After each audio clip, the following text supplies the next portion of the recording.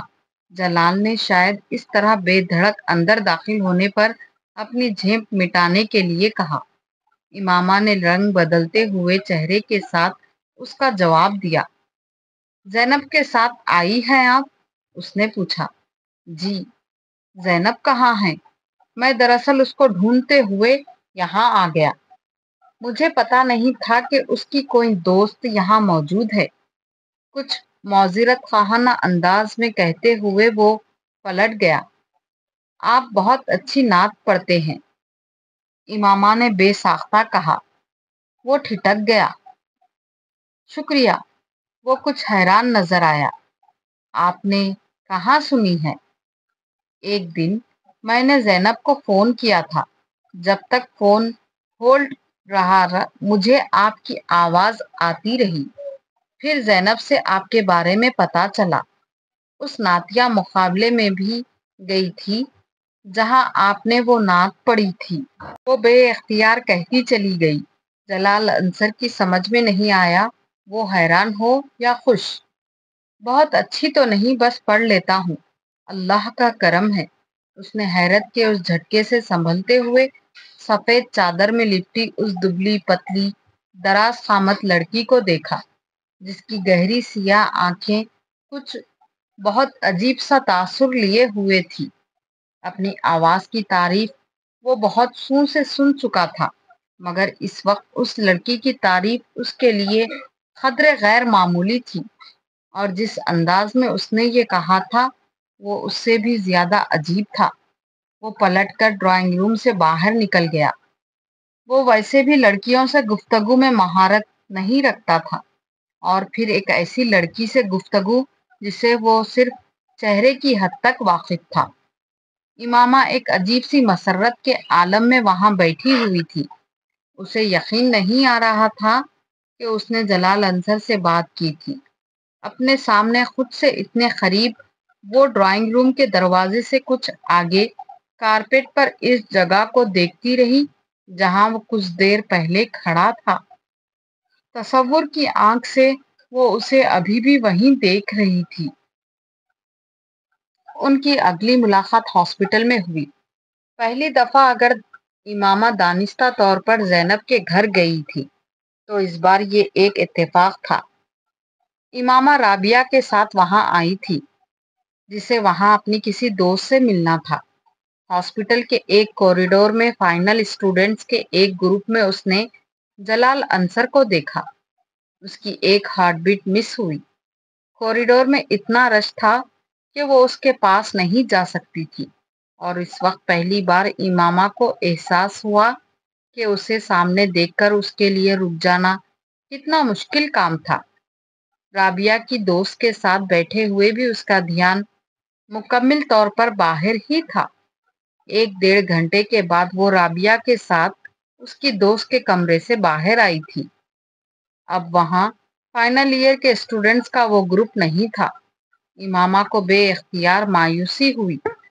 رابعہ اس کے ساتھ باتیں کرتے ہوئے باہر نکل رہی تھی جب سیڑھیوں پر ان دونوں کا آمنا سامنا جلال سے ہو گیا۔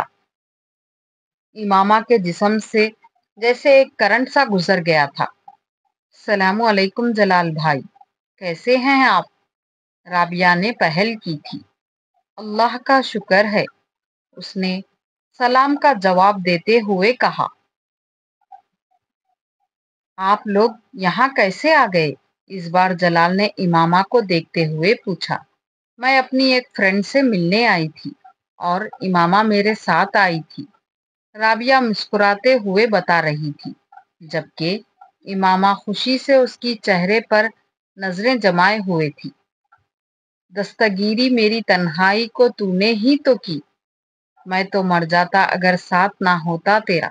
اس کی آواز سنتے ہی وہ ایک بار پھر ٹرانس میں آ رہی تھی۔ اس نے بہت کم لوگوں کو اتنے شستہ لہجے میں اردو بولتے ہوئے سنا تھا جس لہجے میں وہ بات کر رہا تھا۔ پتہ نہیں کیوں ہر بار اس کی آواز سنتے ہی اس کے کانوں میں اس کی پڑھی ہوئی وہ نعت گونجنے لگتی تھی۔ اسے عجیب سا رشک آ رہا تھا اسے دیکھتے ہوئے۔ جلال نے رابعہ سے بات کرتے ہوئے شاید اس کی ماہریت کو محسوس کیا تھا، اسی لیے بات کرتے کرتے اس نے امامہ کی طرف دیکھا اور مسکرایا۔ امامہ نے اس کے چہرے سے نظریں ہٹا لی۔ بے اختیار اس کا دل چاہا تھا وہ اس شخص کے اور قریب چلی جائے۔ جلال سے نظریں ہٹا کر ارد گرد گزرتے لوگوں کو دیکھتے ہوئے اس نے 3 بار لاحول پڑھی۔ شاید اس وقت شیطان میرے دل میں آ کر مجھے اس کی طرف راغب کر رہا ہے، اس نے سوچا، مگر لاحول پڑھنے کے بعد بھی اس کے اندر کوئی تبدیلی نہیں آئی۔ وہ اب بھی جلال کے لیے ویسی ہی کشش محسوس کر رہی تھی۔ عزت سے اتنے سالوں کی منگنی کے بعد بھی کبھی اس نے اپنے آپ کو اس کے لیے اس طرح بے اختیار ہوتے نہیں دیکھا تھا جس طرح وہ اس وقت ہو رہی تھی۔ وہاں کھڑے اسے پہلی بار جلال سے بہت زیادہ خوف آیا۔ میں کیا کروں گی اگر میرا دل اس آدمی کو دیکھ کر اسی طرح بے اختیار ہوتا رہا؟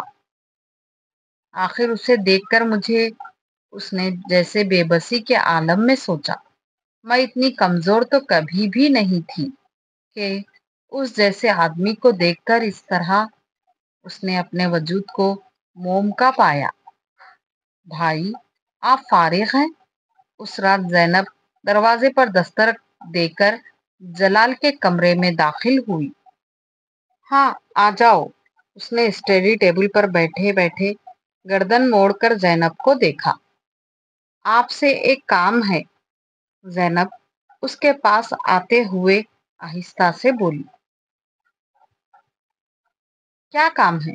آپ ایک کیسٹ میں اپنی آواز میں کچھ نعتیں ریکارڈ کر دیں، زینب نے کہا۔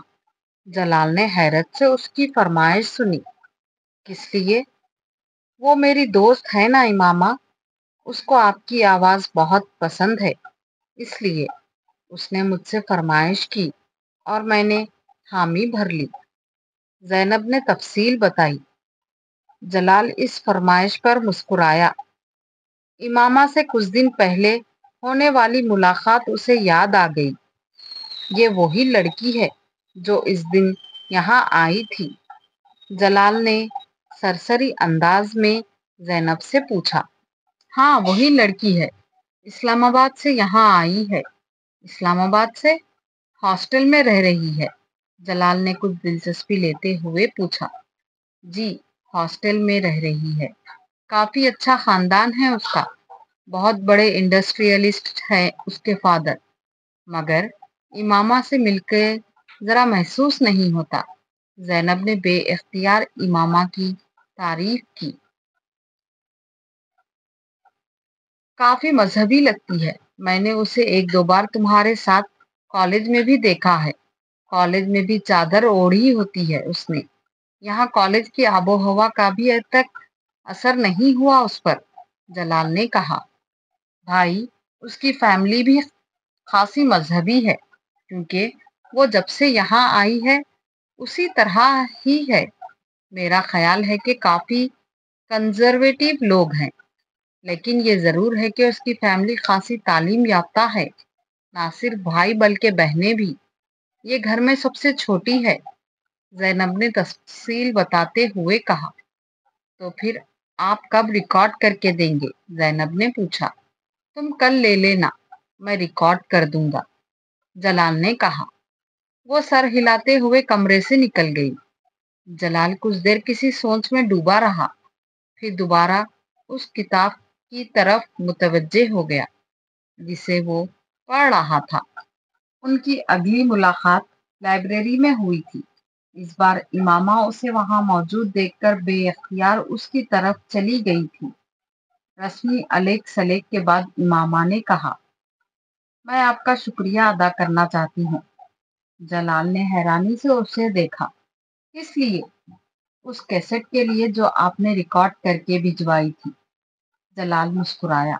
نہیں، اس کی ضرورت نہیں، مجھے اندازہ نہیں تھا کہ کبھی کوئی مجھ سے ایسی فرمائش کر سکتا ہے۔ آپ بہت خوش قسمت ہیں، امامہ نے مدھم آواز میں اسے دیکھتے ہوئے کہا۔ میں؟ کس حوالے سے؟ جلال نے ایک بار پھر حیران ہوتے ہوئے پوچھا۔ ہر حوالے سے، آپ کے پاس سب کچھ ہے، آپ کے پاس بھی تو بہت کچھ ہے۔ وہ جلال کی بات پر عجیب سے انداز میں مسکرائی۔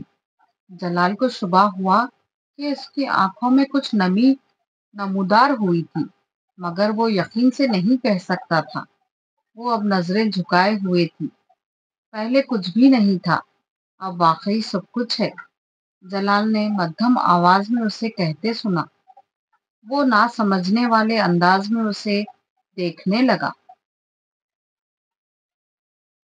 آپ اتنی محبت سے رسول صلی اللہ علیہ وسلم کا نام لیتے ہیں تو میں سوچتی ہوں کہ اس نے اپنی بات ادھوری چھوڑ دی۔ جلال خاموشی سے اس کی بات مکمل ہونے کا انتظار کرتا رہا۔ مجھے آپ پر رشک آتا ہے، چند لمحے بعد وہ آہستہ سے بولی۔ سب لوگوں کو تو اس طرح کی محبت نہیں ہوتی جیسی محبت آپ کو حضرت محمد صلی اللہ علیہ وسلم سے ہے۔ ہو بھی جائے تو ہر کوئی اس طرح اس محبت کا اظہار نہیں کر سکتا کہ دوسرے بھی رسول صلی اللہ علیہ وسلم کی محبت میں گرفتار ہونے لگے۔ محمد صلی اللہ علیہ وسلم کو بھی آپ سے بڑی محبت ہوگی۔ اس نے نظریں اٹھائیں، اس کی آنکھوں میں کوئی نمی نہیں تھی۔ شاید مجھے وہم ہوا تھا، جلال نے اسے دیکھتے ہوئے سوچا۔ یہ میں نہیں جانتا، اگر ایسا ہو تو میں واقعی بہت خوش قسمت انسان ہوں۔ میں تو صرف یہ جانتا ہوں کہ مجھے واقعی حضور اکرم صلی اللہ علیہ وسلم سے بڑی محبت ہے۔ مجھ جیسے لوگوں کے لیے اتنا ہی کافی ہے، ہر ایک کو اللہ اس محبت سے نہیں نوازتا۔ وہ بڑی رسانیت سے کہہ رہا تھا۔ امامہ اس کے چہرے سے نظریں نہیں ہٹا سکی۔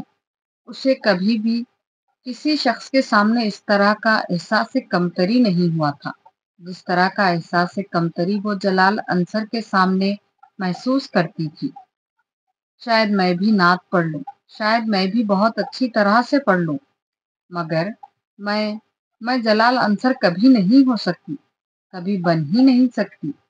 کبھی میری آواز سن کر کسی کا وہ حال نہیں ہو سکتا جو جلال انصر کی آواز سن کر ہوتا ہے۔ وہ لائبریری سے نکلتے ہوئے مسلسل مایوسی کے عالم میں سوچ رہی تھی۔ جلال انصر سے ہونے والی چند ملاقاتوں کے بعد امامہ نے پوری کوشش کی تھی کہ وہ دوبارہ کبھی اس کا سامنا نہ کرے، نہ اس کے بارے میں سوچے، نہ زینب کے گھر جائے، حتیٰ کہ اس نے زینب کے ساتھ اپنے تعلقات کو بھی اپنی طرف سے بہت محدود کرنے کی کوشش کی تھی۔ اس کی ہر حفاظتی تدبیر برے طریقے سے ناکام ہوتی گئی۔ ہر گزرتے دن کے ساتھ امامہ کی بے بسی میں اضافہ ہوتا جا رہا تھا۔ پھر اس نے گھٹنے ٹیک دیے تھے۔ اس آدمی میں کوئی چیز ایسی ہے جس کے سامنے میری ہر مزاحمت دم توڑ جاتی ہے، اور شاید اس کا یہ اعتراف ہی تھا جس نے اسے ایک بار پھر جلال کی طرف متوجہ کر دیا تھا۔ پہلے اس کے لیے اس کی بے اختیار لاشعوری تھی، پھر اس نے شعوری طور پر جلال کو عزت کی جگہ دے دی۔ آخر کیا برائی ہے اگر میں اس شخص کا ساتھ چاہوں جس کی آواز مجھے بار بار اپنے پیغمبر صلی اللہ علیہ وسلم کی طرف لوٹنے پر مجبور کرتی رہی؟ میں کیوں اس شخص کے حصول کی خواہش نہ کروں جو حضرت محمد صلی اللہ علیہ وسلم سے بھی زیادہ محبت رکھتا ہے؟ کیا مضائقہ ہے اگر میں اس شخص کو اپنا مقدر بنائے جانے کی دعا کروں جس کے لیے میں انس رکھتی ہوں اور جس کردار سے میں واقف ہوں؟ کیا برا ہے اگر میں یہ چاہوں کہ میں جلال انصر کے نام سے شناخت پاؤں، اس واحد آدمی کے نام سے جسے سنتے جیسے دیکھتے مجھے اس پر رشک آتا ہے؟ اس کے پاس ہر دلیل، ہر توجہ موجود تھی۔ بہت غیر محسوس طور پر وہ ہر اس جگہ جانے لگی جہاں جلال کے پائے جانے کا امکان ہوتا، اور وہ اکثر وہاں پایا جاتا۔ وہ زینب کو اس وقت فون کرتی جب جلال گھر پر ہوتا، کیونکہ گھر پر ہوتے ہوئے فون ہمیشہ وہی ریسیو کرتا۔ دونوں کے درمیان چھوٹی موٹی گفتگو رفتہ رفتہ طویل ہونے لگی، پھر وہ ملنے لگی۔ جویریہ، رابعہ یا زینب، تینوں کو امامہ اور جلال کے ان بڑھتے ہوئے تعلقات کے بارے میں پتہ نہیں تھا۔ جلال اب ہاؤس جاب کر رہا تھا اور امامہ اکثر اس کے ہاسپٹل جانے لگی تھی۔ باقاعدہ اظہار محبت نہ کرنے کے باوجود وہ دونوں اپنے ایک دوسرے کے جذبات سے واقف تھے۔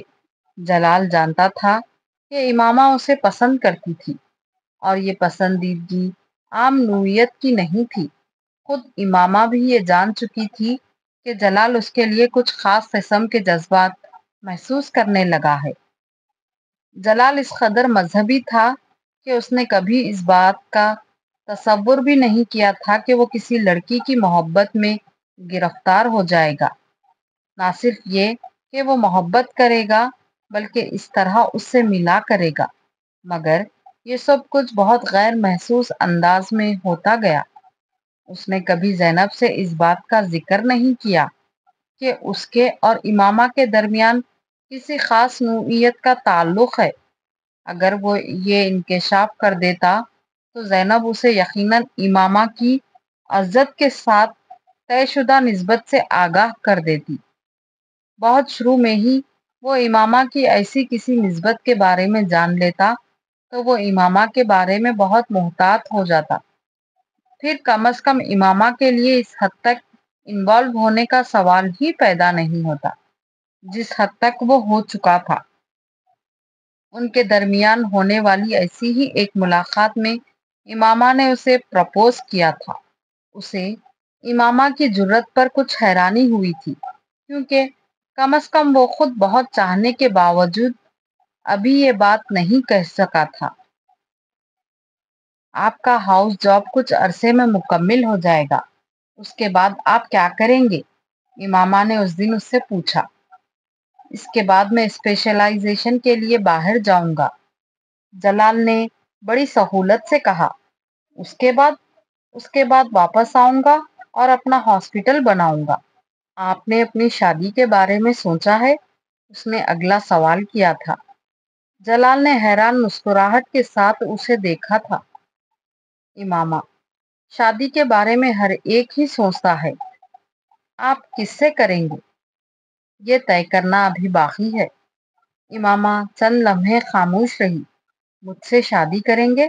جلال دم بخود اسے دیکھنے لگا۔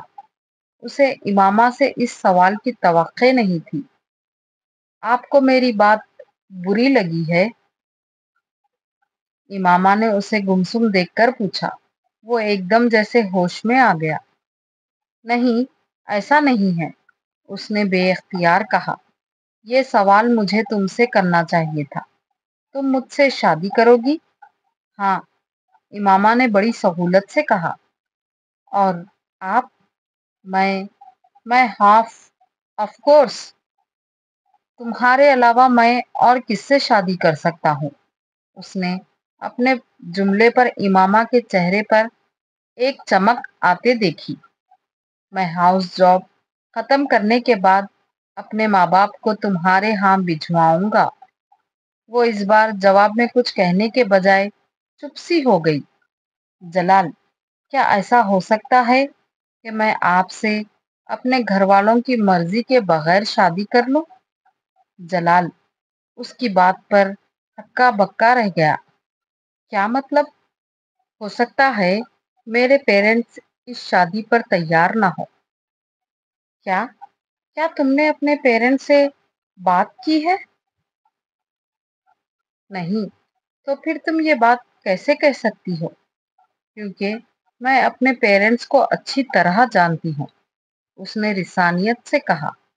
جلال ایک دم کچھ پریشان نظر آنے لگا۔ امامہ: میں نے کبھی یہ سوچا نہیں کہ تمہارے پیرنٹس کو ہم دونوں کی شادی پر کوئی اعتراض ہو سکتا ہے۔ میں تو سمجھ رہا تھا کہ ایسا نہیں ہوگا، مگر ایسا ہو سکتا ہے۔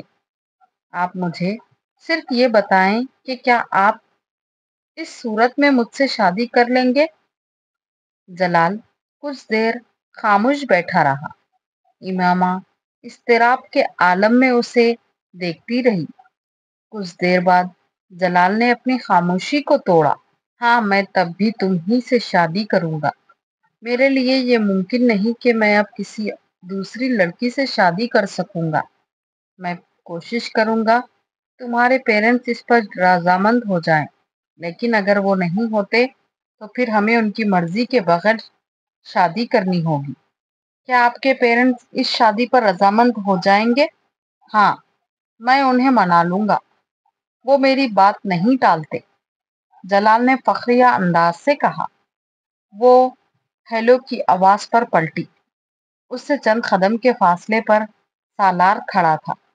وہ اپنے اسی بے ڈھنگے حلیے میں تھا۔ ٹی شرٹ کے سارے بٹن کھلے ہوئے تھے اور وہ خود جینس کی جیبوں میں ہاتھ ڈالے کھڑا تھا۔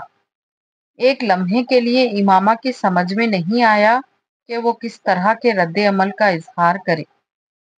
سالار کے ساتھ تیمور بھی تھا۔ آؤ، اس لڑکی سے ملواتا ہوں تمہیں۔ سالار نے امامہ کو کتاب کی دکان پر دیکھا تو قریب چلا آیا۔ تیمور نے گردن موڑ کر دیکھا اور حیرانی سے پوچھا، اس چادر والی سے؟ ہاں، سالار نے قدم بڑھائے۔ یہ کون ہے؟ تیمور نے پوچھا۔ یہ وسیم کی بہن ہے، سالار نے کہا۔ وسیم کی؟ مگر تم اس سے کیوں مل رہے ہو؟ وسیم اور اس کی فیملی تو خاصی کنزرویٹو ہے، اس سے مل کر کیا کرو گی؟ تیمور نے امامہ پر دور سے ایک نظر ڈالتے ہوئے کہا۔ پہلی بار نہیں مل رہا ہوں، پہلے بھی مل چکا ہوں، بات کرنے میں کیا حرج ہے؟ سالار نے اس کی بات سنی انسنی کرتے ہوئے کہا۔ امامہ نے میگزین ہاتھ میں پکڑے پکڑے ایک نظر سالار کو اور ایک نظر اس کے ساتھ کھڑے لڑکے کو دیکھا جو تقریباً سالار جیسے حلیے میں ہی تھا۔ How are you? سالار نے اسے اپنی طرف متوجہ دیکھ کر کہا۔ فائن۔ امامہ نے میگزین بند کرتے ہوئے اسے دیکھا۔ یہ تیمور ہے۔ وسیم سے اس کی بھی خاصی دوستی ہے، سالار نے تعارف کروایا۔ امامہ نے ایک نظر تیمور کو دیکھا، پھر ہاتھ کے اشارے سے شاپنگ سینٹر کے ایک حصے کی طرف اشارہ کرتے ہوئے کہا، وسیم وہاں ہیں۔ کنٹینیو کیجیے گا قسط نمبر 6۔ اگر آپ نے ہماری ویڈیو کو یہاں تک دیکھا ہے تو ویڈیو کو لائک کر دیجیے اور اپنے فیملی اور فرینڈس میں زیادہ سے زیادہ شیئر کیجیے اور کمنٹ میں ضرور ہماری ہمت افزائی کیجیے گا۔ جزاک اللہ۔